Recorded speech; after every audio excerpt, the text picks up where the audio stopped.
Oil services tycoon Sir Ian Wood has said he now favours Brexit as he underlined his view that independence would be bad for Scotland's economy. Sir Ian said he had voted in favour of remaining part of the European Union in 2016 but now felt it would be better for the UK to go its own way, so long as it left with a deal in place. "I voted to stay in Europe, I would now vote to come out," said Sir Ian. He added, "I think the discussions about Brexit have exposed a number of things.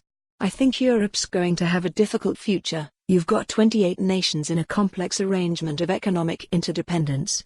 The German economy isn't what it was, France is having problems, Spain is, Italy is." Claiming that the EU has a huge bureaucracy, Sir Ian noted, "If the vote was to stay in I wouldn't be over-concerned, it's not something I have hugely strong views around." He added, "But I actually think we would be better off if we could get it to settle down, out of Europe. This means the UK having an exit agreement in place before leaving the EU.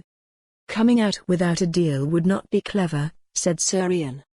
The business veteran and philanthropist delivered a scathing verdict on the conduct of politicians in the wake of the 2016 vote in favour of Brexit, noting, "I think the last 2 years have been disastrous for the UK and that reflects badly on everyone."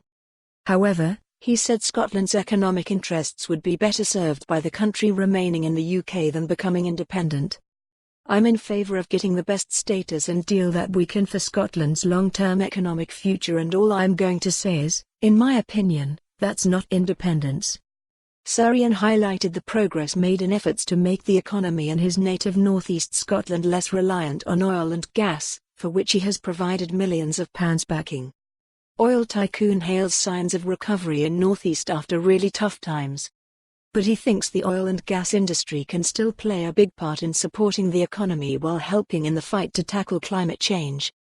Following calls from activists for oil and gas production to be stopped in the UK, he said, "If you talk about stopping oil and gas in, say, 2030, we're just going to be importing oil and gas. We will not have anything like enough renewables by that time.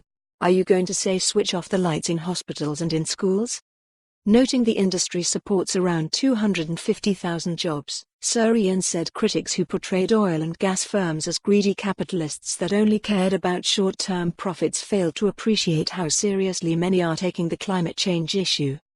The number one concern of most oil and gas firms is that they should maintain their social license to operate. Infrastructure installed by the oil and gas industry and expertise. For more on this story, visit the news article link.